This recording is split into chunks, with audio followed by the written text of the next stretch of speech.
Welcome back to my video series, Demystifying the Real Estate Offer. First, we talked about what goes into writing an offer. Next, we talked about comps and what goes into pulling them, evaluating them, understanding them. And now we're going to turn to what happens next.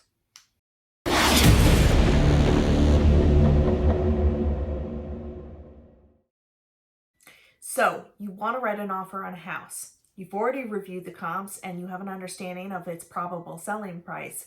But how do you evaluate the situation that the house is in, and how does that affect your offer strategy? Is this house new to the market? Are there going to be multiple offers? Or has this house been sitting for a long time? Let's get started. Let's start with houses that are brand new to the market. Our area right now is experiencing a seller's market. And so sellers have an expectation that they're going to sell quickly and they're going to sell at or above their asking price.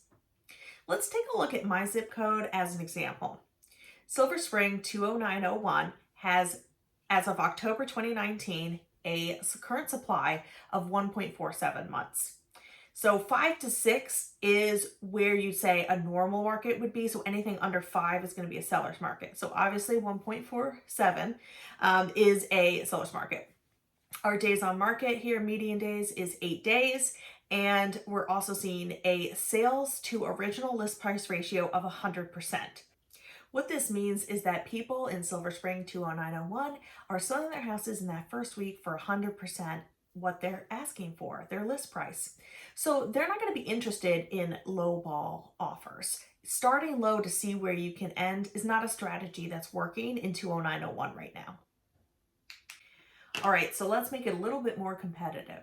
Let's say that there are multiple offers on a house. This could be either they already have multiple offers in hand, or they have buyers doing pre-inspections and they've set an offer deadline of, say, Tuesday at noon. This situation could come about for a number of reasons. One could be that they listed the price below its market value to encourage multiple offers. Another could be that this house's condition is just one of the best houses in that neighborhood because of the way it's renovated, its features, etc. Or it could be that the supply in that neighborhood is really low compared to the demand, and so there are just multiple buyers bidding on every single house. I think that most people understand that in this situation, you're not going to be offering less than asking price. In fact, you're going to see buyers doing pre-inspections, waiving contingencies, offering at or above asking, and you may be seeing escalation clauses. Escalation clauses are often used because they allow somebody, just like in eBay bidding, to increase their price that they'd be willing to pay, but don't go above a maximum and only beat the next offer by what we call in real estate the escalation factor. Now, these can be very frustrating for buyers, but it's very common in our area. Now, let's turn our attention to a house that's been sitting on the market for a little while, and the listing is stale at this point.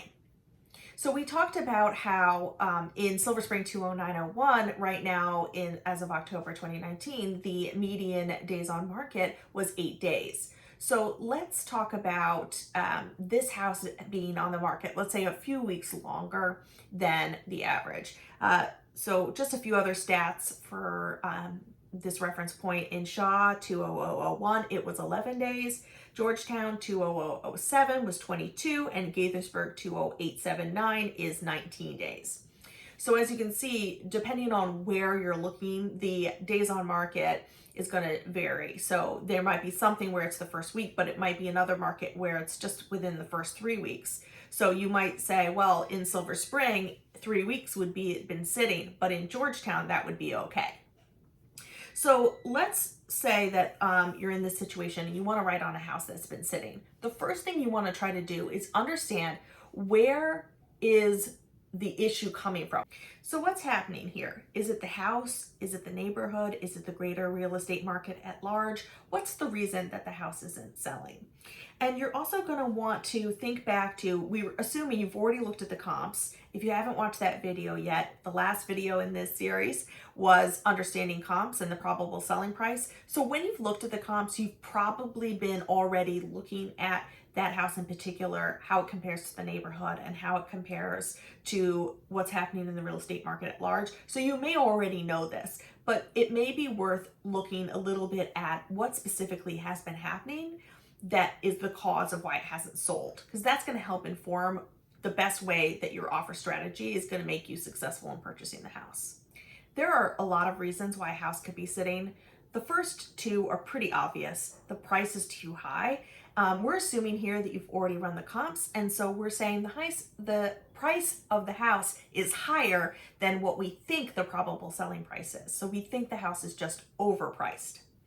The next is that the condition is not good. This could mean there's a major issue. There are a lot of issues that the average buyer doesn't want to take on, or that the seller hasn't taken into account the condition when they put the price together.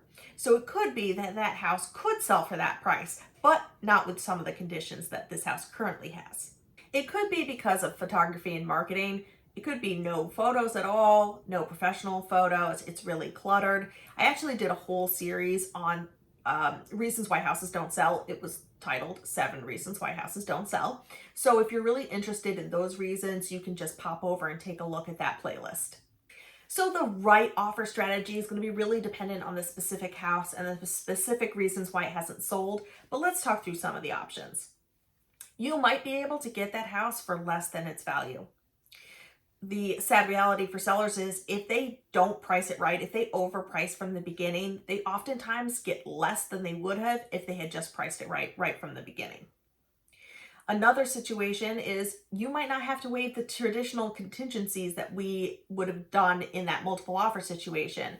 You know, with people doing pre-inspections, there's real pressure to waive the home inspection because you did a pre-inspect, or to maybe you can do the home inspection, but it's just a right to cancel, not a right to negotiate.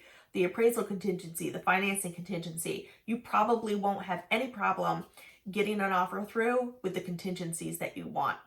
You might also have some increased flexibility. Maybe some of the less common contingencies are things that you can ask for. Pre-settlement, occupancy, a rent back, a home sale contingency, maybe longer time to close. There are some things that you might have a harder time getting through in a competitive situation that you might be able to with a house that's been sitting on the market.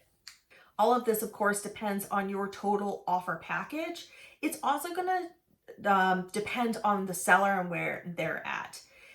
If a seller hasn't come to terms yet with the reality of the situation, that they're not going to get what they want price-wise for the condition of their home as it is currently, then you probably aren't going to be able to get them there. So it's going to be dependent on how open they are to seeing the reality of the situation, probably how many other people have talked to them about lowball offers or offering less or asking for more. If that's happened to them a lot of times and you come along, they might be more open to hearing it from you. Oftentimes, if you're the first person that's asked them for this, super low price, they're going to be a lot more resistant to you than they are to somebody else if they haven't yet come to terms with the reality of what they're facing. There are a number of other factors that you might not necessarily know going into it. What is the personality type of the seller? What's the personality type of the listing agent? What negotiating style is going to work or not work? For instance, if you come in with a very aggressive buyer writing an aggressive offer, you may have a seller who's in a situation where they really need to sell, and so they're going to be willing to work with you on that. But if you have a seller who really doesn't like that aggressive negotiating style and they don't have to sell, they may push back simply because they just don't want you to have the house.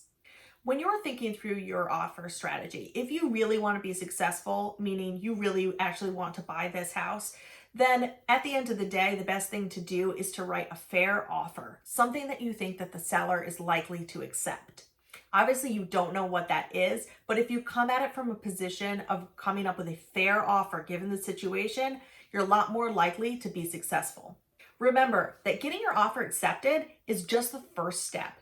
After your offer is accepted, you have 30 more days of things you're doing with that seller. The home inspection, negotiating repairs or credits, the termite inspection, the appraisal, just the move out process itself. There's a lot of other things that are going to come in the next 30 days.